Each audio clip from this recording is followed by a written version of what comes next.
Well, that sucked. Kentucky loses the first game of the season and the first game of the Mark Pope era. Today was supposed to be a football episode, but we are having an emergency basketball podcast on today's episode of the Wildcats Today Podcast. I'm your host, Andrew Stefaniak, writer and editor over at Kentucky Wildcats on SI, joined as always by Carson Nash. Carson, last episode, the people really showed up for us. They want us to have our keg party. So we're almost there. What's your message? What's your message for our listeners here at Wildcats? Yeah, shout out to you all. We saw a very big uptick in subscribers after last video. So keep that pushing. We want to get to 2K. We're really excited about it. Like I said last episode, we love bringing y'all this content. We really do enjoy it a lot. And so we really do appreciate all the subscriptions and likes and comments. We love looking at all that stuff. So I appreciate it and keep smashing it. Keep smashing it. But yeah, Carson, that sucked. I'll try to find a more politically correct way to say it, but all I'm coming up with is that sucked. I don't we're gonna get into it. There's definitely some concerns. We're not gonna what we're not gonna do is overreact and freak out. We're gonna talk about what happened and what has to be fixed. It's sports. You have a team, you play a few games, you learn, you fix things. That's the reality here. Everything that we're going to break down to me is fixable. I don't think there's anything that isn't fixable, but we'll get into all of it. So obviously Carson dropped this game 70-66. Kentucky had their chances. Clemson, gritty team. Seriously, props to them, man. They're a top 25 basketball team, in my opinion. That Shefflin kid's a stud. He played terrible, but awesome at the same time. It was impressive. I've never seen anyone do that. Very impressive, actually. But you would know it if you listen to the broadcast. You would know it. You would know that.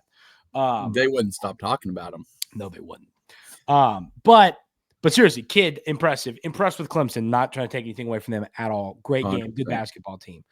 But Carson, we'll get right into it. To me, the number one issue problem for me, without a question, is what we saw from our bench last night.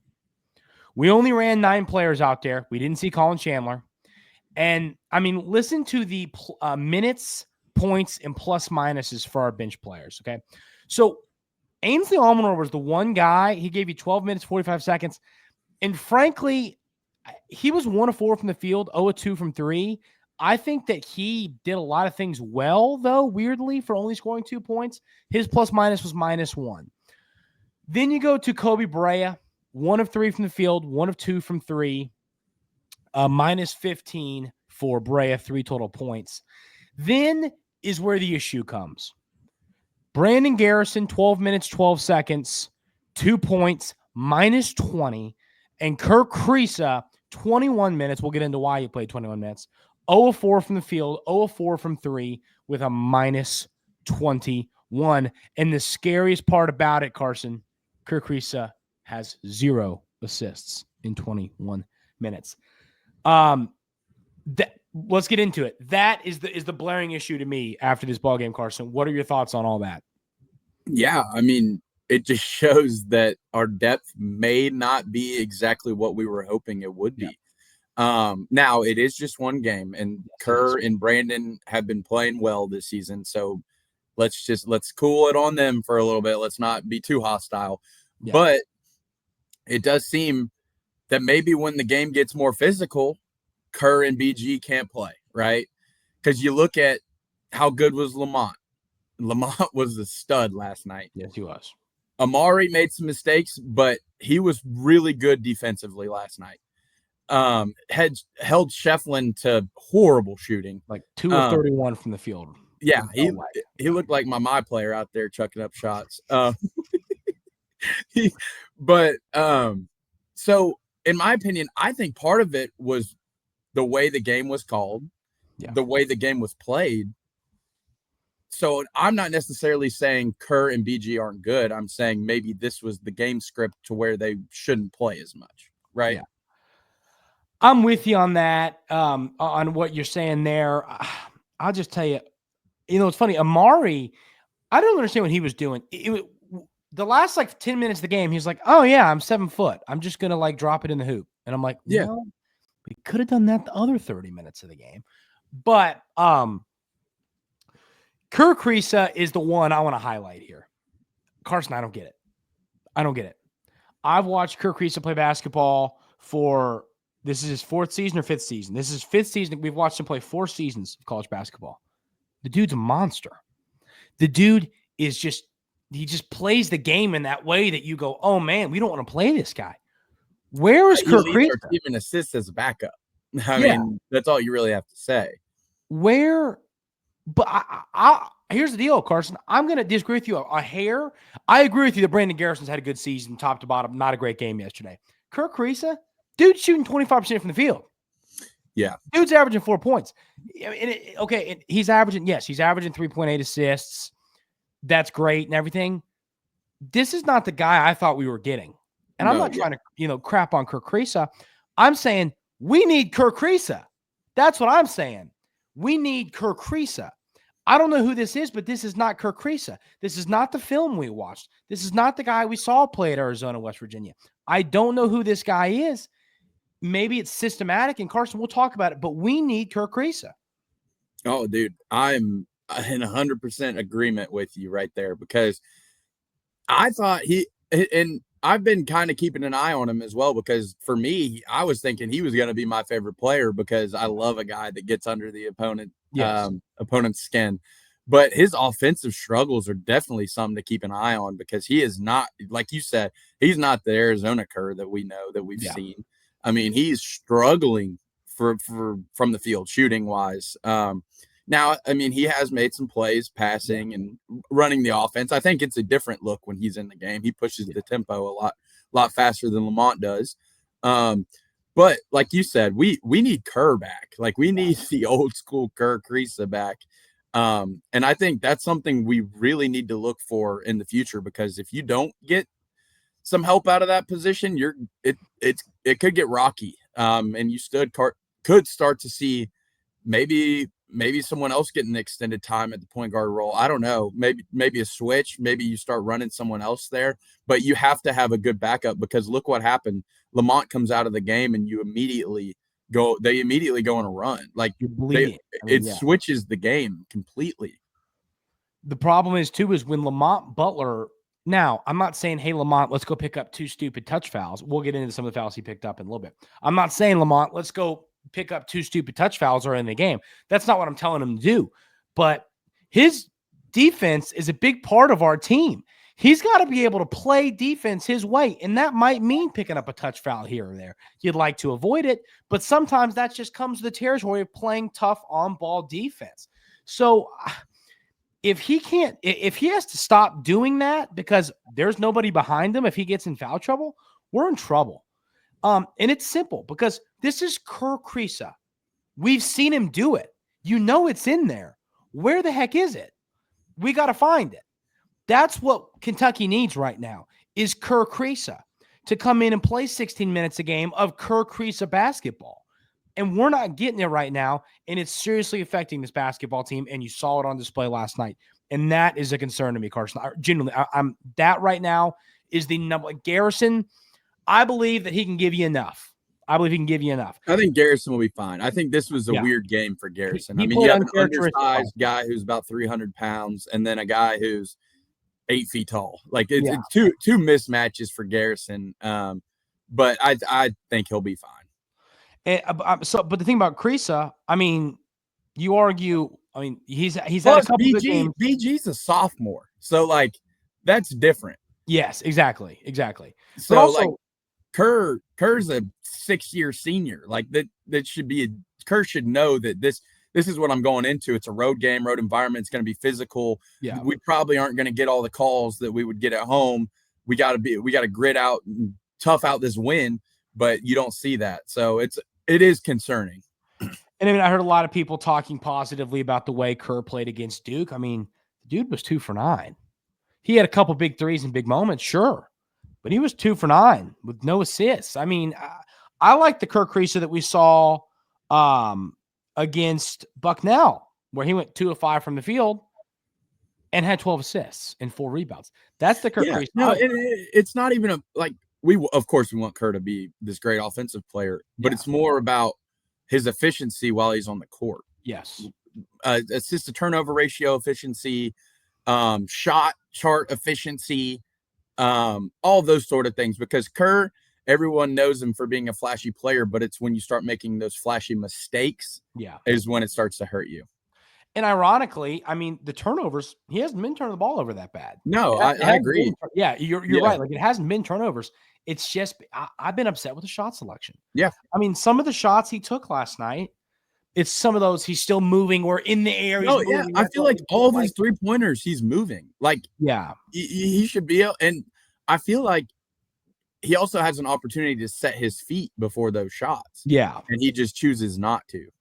So right now, BG didn't play well. A lot of people, Andrew Carr had his worst game of the season. Yeah. A lot of people didn't play well last night. The problem to me is Kerr Kriisa hasn't been playing well. He played well against Bucknell. I mean, you could make – I mean, I just – and also maybe not even play – for those that say, well, you know, he hasn't been playing – let's play this game. He hasn't been playing to his expectations. Even – let's say maybe he hasn't been playing bad in every one of the 8 games because he hasn't. He hasn't played up to expectations, I think, really any game except for that Bucknell game. I think you could argue. And expectations are a 40% three-point shooter, a great passer. He's been a solid passer. The assists are great. But he hasn't been scoring, and he's been taking poor shots. And he's been putrid on defense. That's the real issue. And the defense, you're exactly right. Defense was rough last night. He was getting blown by a lot to the rim. And that's why I wanted to discuss this with you too. A lot of people were upset that Kobe Brea didn't get as many minutes as they thought he should have. How do you feel on that? He wasn't open. What I was saying. What does Kobe? Okay, for those, hear me out, because I get it. They were at points in time where I'm like, what? You know, why isn't Kobe? Yeah, I was like, what? So we talked about this at the house last night. Crowded house last night, but we sat and we you know, it's funny because I said, Mike and I were having this discussion, like, why is Kobe Bryant on the game? And then I really sat back and I thought about it. And I saw a lot of people on X, Twitter, Facebook, you know, griping about it. And here's my pushback to it. And those of you that say he should have played, comment. Well, I'd love to have a discussion about this. But to me, I just thought he wasn't getting open, man. And Kobe Bryant is not this lockdown defender. He's out there to shoot. And if he isn't creating his own shot, he created his own shot once, and he made it. And then I think his other miss from 3 was the one with 8 seconds left in the game, right? Yeah. So he only got up 2 threes. I felt like he was being a little skittish, too, because there was one in the corner he had there that I felt like he could have got off, and he just decided not to shoot it. One. But Kobe Bryant not creating his own shot, which he's great at, they did.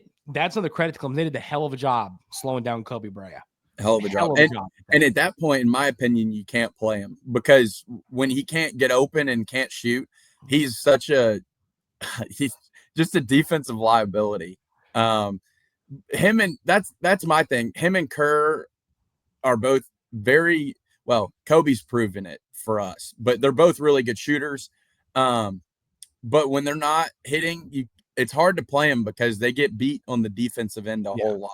Now, I think Kobe's a better defender than Kerr, but I do too. I do too. I'm just saying. Good defender. No, you're right. I'm agreeing with you. I'm saying Kerr's the one. Like, he's a liability. Yeah, Kobe's he let Mark Stoops beat him off the dribble last night. But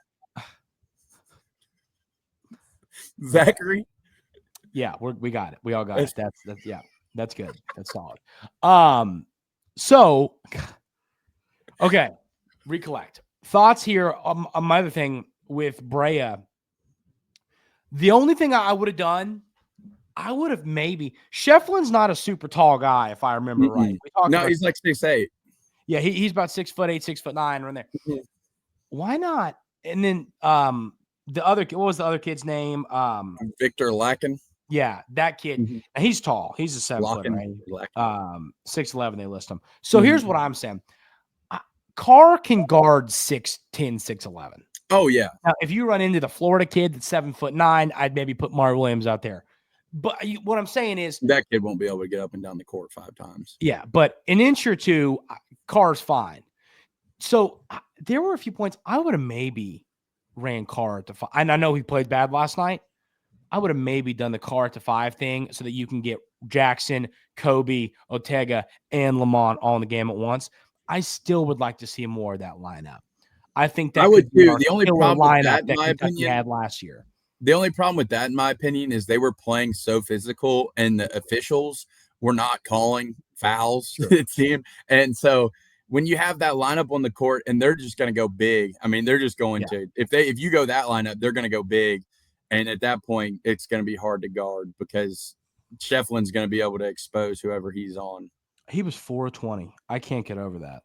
Yeah, we shot better than them from the field. That's absurd to me. Yeah, but we had the same amount of rebounds, which is unfortunate. We had 8 less at halftime. How? That's a great question. How the heck? I was getting ready to write an article this morning because I didn't, I hadn't looked back at the stats yet. It was just kind of what you felt from watching the game. I was getting ready to write an article griping about offensive rebounding, and I looked at it and I went, "We tied them? They had like 11 at halftime. I mean, how did we tie them in offensive? But that's beside the point. But we'll go ahead. Yeah, it was. I mean, it was nice because you do, even though we did lose, you do see second half adjustments, which is still nice. Like it's still nice to see that we were getting whooped on the offensive glass, and then we definitely made changes in the second half. Even though we did lose, it is still nice to see that our coaches aren't just throwing the same thing out there every time and hoping for a different result. But definition of insanity. Yeah. So, I mean, in my opinion, it was just hustle. Like in the first half, it was all hustle. Shefflin was being a grit guy. I mean, as much as they talked about him, he deserved to be talked about. He did. I mean, he was putting his body on the line for them last night. And if you aren't bringing that same energy, you're going to lose. I mean, they had more energy than we did. Oh, yeah. That's not like a cringy, no, they had more energy than we did last night. Mm-hmm. That's just true. So, hey, I'll put one other thing. Mm-hmm. I thought we were old. I mean, how old are they? They look like the oldest team I've ever seen. All right, let's click through this. Junior, senior. So, I mean, it takes away the advantage that Kentucky might have. Exactly. Often. We're the same thing as them. And they were, now I think we're better than them. I think we played the worst possible game we could play. I think Clemson played okay. They did not play great. I'm not saying they didn't play great. We were awful and they were elite and they beat us by 4 points. No. But we played the worst. I think that we beat them on a neutral floor 8 times out of 10. Oh, yeah. I think that we beat them on their home floor 6-7 times out of 10. Yeah. And Clemson fans can be angry. That's fine. That's just, and some Kentucky fans might disagree with that. I think that's reality. Kentucky played their absolute worst possible game last night, in my opinion. I mean, you shoot 7 for 27 from 3. And there were some open ones. At the end of the game, we had like 4 different chances at a wide open 3-pointer. Ortega missed 2 or 3 wide open down at the end of the game. That I think if he makes one of them, we win the game. Like, I agree. We had open looks. It wasn't like we were 7 from 27 and it was a hand in the face. I bet we had 10 wide open threes. Definitely. Like, and this team, if they're wide open, 7 of them got to fall. I mean, like, this is the difference. We shot horrible. It was a bad shooting night. And I mean, that's going to happen. It is going to happen, but now it's starting to kind of be a trend. I mean, these last couple 3 games in a row. Yeah, we haven't been shooting so well. So hopefully we get that back on the right track because, I mean, it doesn't get any easier. It does not get any easier. No. It does not get much easier. Especially, did you see what the SEC did last night to the ACC? Mm-hmm. We were the only team that won. We're the only freaking one. Clinched it in day 1. We won it in day 1, and Texas A&M won. I mean, my goodness. I mean, seriously. I Ole Miss played well. I enjoyed seeing that. We lost. Yeah, me too. I thank you, Ole Miss. You made me feel better about my evening. Yes. You salvaged my night. Shout out Ole Miss. Yes. But no, the SEC Clemson they're good. They're a good basketball team, and I bet they're number like 12 in the SEC. Like that's the reality. The only thing for me though is I think they're going to give teams some issues. They're huge. Like physically, they are massive. And so when it comes down to like we're going to make this a complete shit show of a game and just muck it up, they're going to beat teams because they're old, they know what they're doing, and they do it to the best possible way of doing That's a tournament team. Mhm. No. My point was more like that. I was more that the SEC is just damn good, is what I was saying. Yeah. They're which tonight's a big night for the SEC. A lot of big games for the SEC tonight. We already won it, but you want your powerhouse teams. Kentucky already kind of pooed the bed for us. Some of the Alabama and Auburn both play Duke and North Carolina tonight. You'd like to see one of those two win, just because like we don't want to be like, well, the bad SEC teams picked on the bad ACC teams and the good. Well, if you're UK too, you want Duke to do good because you want to know that you can compete and play good against Auburn. Yeah. So I think Duke's going to win that game tonight. I think Alabama beats North Carolina, but I think Duke's going to beat Auburn tonight. Oh no, man. I think Auburn's really, really good. It'll be a really good game. I hate that game's so late.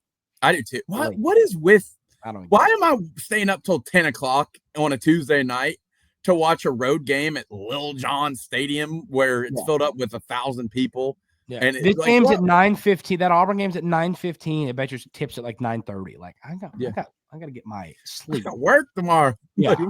I'm sorry. I want the good games here. Make Virginia, Florida at 9:15. Who cares? Yeah, exactly. They're gonna win that game by 100. It's because of the West Coast. I see why they do it, but like, what do you mean the West Coast? Oh, you're saying like time zones. Well, I get that. I'm like, this isn't a West. You're saying the people on the West Coast. I don't care about them. Screw them. No, yeah, I don't. We care about really us. But this is an East Coast game. 2 East Coast teams. Well, I guess Southern. You know what I mean? 2 East. Hey, Southern all teams. The good basketball is on the East side. Same with football. Yes, exactly. What do you mean? They have like USC and Cal.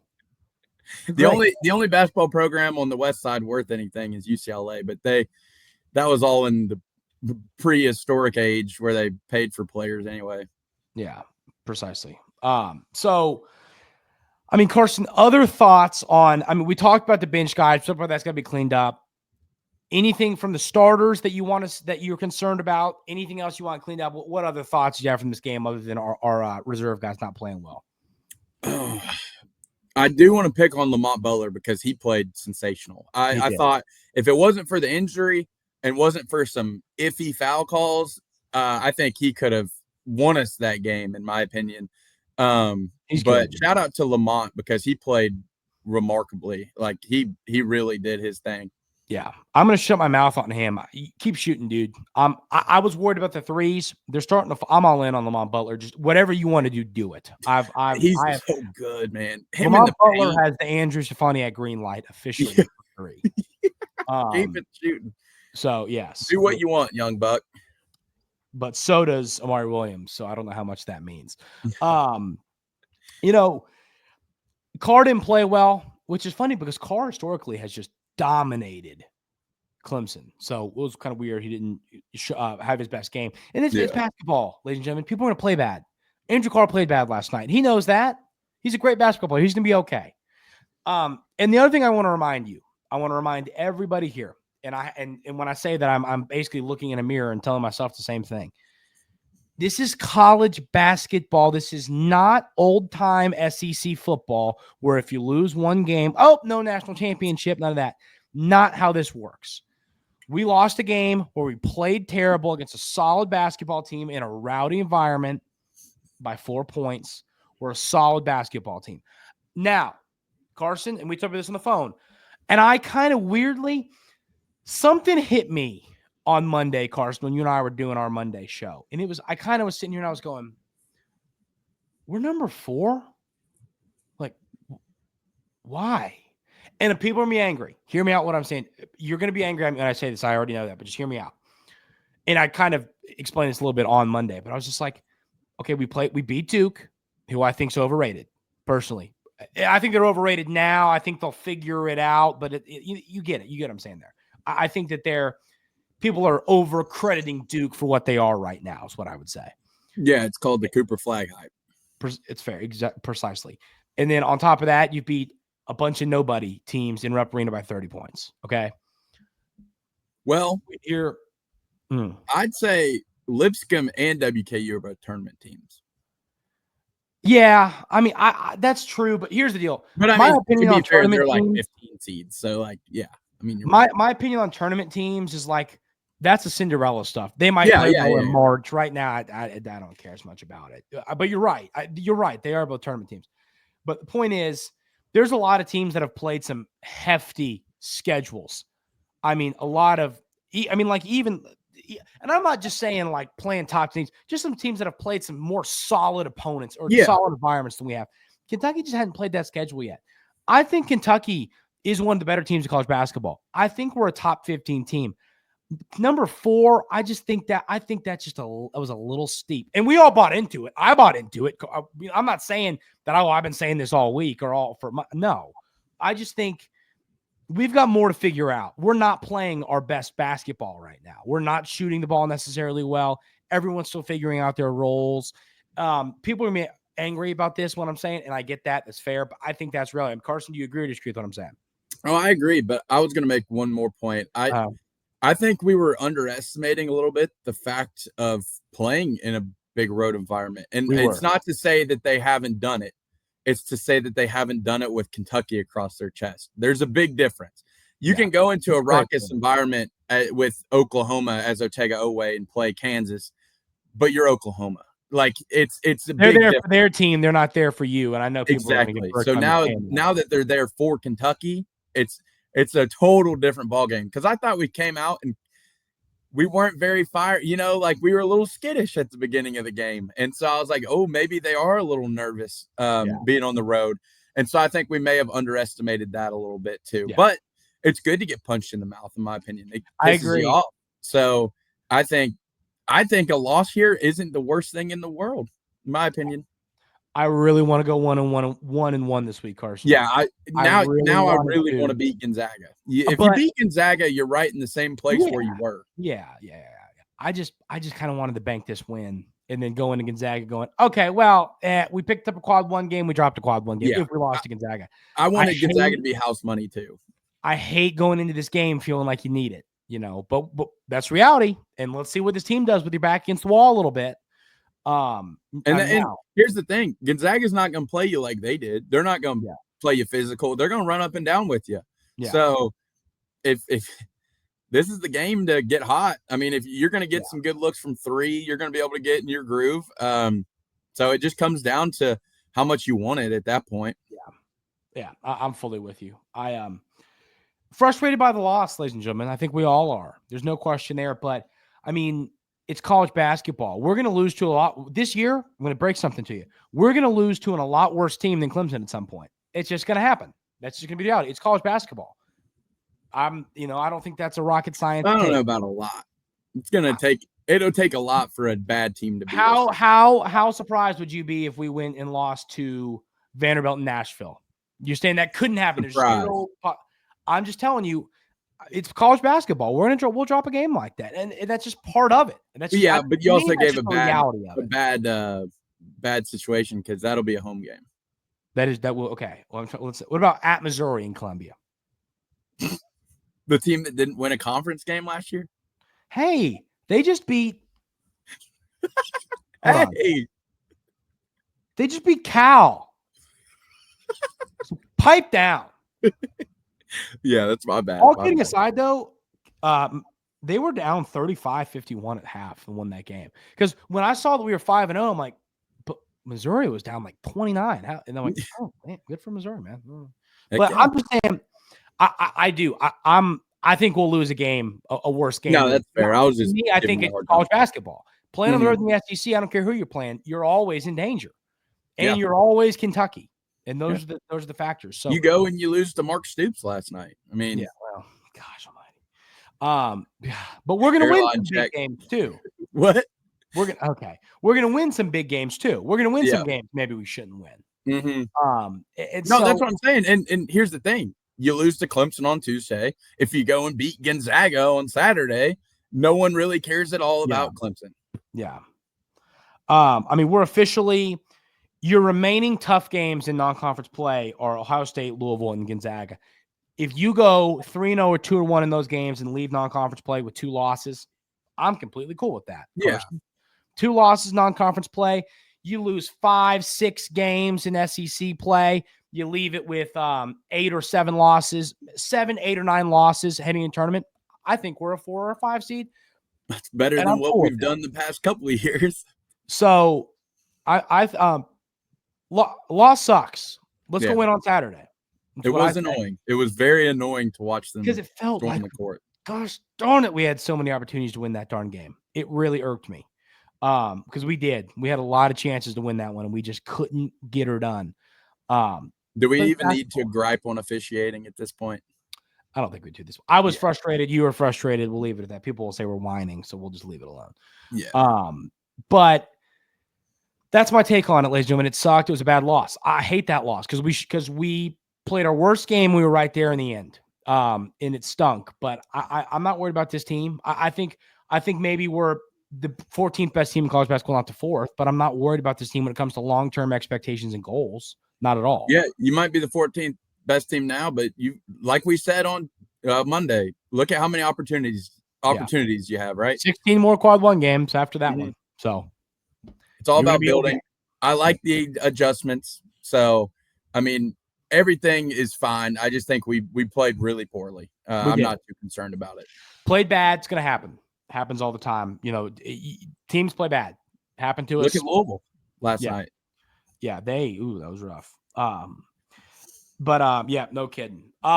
So any other thoughts, Carson, on the game last night before we get out of here? That's all I got. One thing for the Kentucky world as a whole, they introduced a new thing that I will be trying. I don't know if anyone else will be trying. You'll be trying that? Me, no. Yeah. They announced their new bourbon that they're coming out with, the Club Blue Bourbon. So everyone go buy as much as you can, stock it up because we need the best recruits we can get. I know I'll be buying at least 3 bottles by the end of the weekend. I'm just kidding. Here's a Cam Boff quote. Uh-oh. I'm getting heavily I'm going to partake in drinking this so we can have a better offensive line. Cam Boff, 2024. There you go. And I'm all in on it. Hey, I'm all in. All in. We're gonna the way that we operate. We're gonna be having Texas's offensive line. Yes, next we will. Year. Yeah. We're gonna get some. Each one of us over the next month is gonna count for 1 5-star in every sport. You're welcome, and I advise you to do the same responsibly. Yes, responsibly. Yeah, of course. Exactly. That's going to do it for today, ladies and gentlemen. We will have another show. Carson, when do you want to put out the Gonzaga? You want to put it out tomorrow or Friday? I really don't care. We'll decide right now. We'll keep people updated. Let's just do it Friday. We'll do it Friday so it can be right before. On Friday. One more thing before we exit. I just want everyone to take a second and just appreciate the greatness of what Andrew Stefaniak is and read. Oh, wrong point. I can't get the point right. You did point right. You're now pointing the wrong way. Read it. What happened? Just appreciate the greatness that is Andrew Stefaniak. It took me a second to realize it, but that's awesome. He can read, guys. I promise. You're dyslexic writer is what they call me. Hey, that's not a joke. Dyslexic. Not making fun of dyslexia. Who cares about reading and writing when you know ball? Precisely. Indubitably. I couldn't spell that right now. But Friday, we will bring y'all gosh darn it, I can't believe it. But Friday, we will bring y'all a Gonzaga preview. It's going to be a lot of fun breaking down that ball game. Talk about what happened with that. Against Gonzaga, we'll break down that game. But and then next week we'll bring you, when we play Colgate and although we play a little, but next week we'll bring you something football, kind of like we want to have a State of the Union about football because we were frustrated with some things. We were going to do that today, but we had to have an emergency breakdown of this ball game. So that'll come to you next week. On Friday, we will break down the Gonzaga game.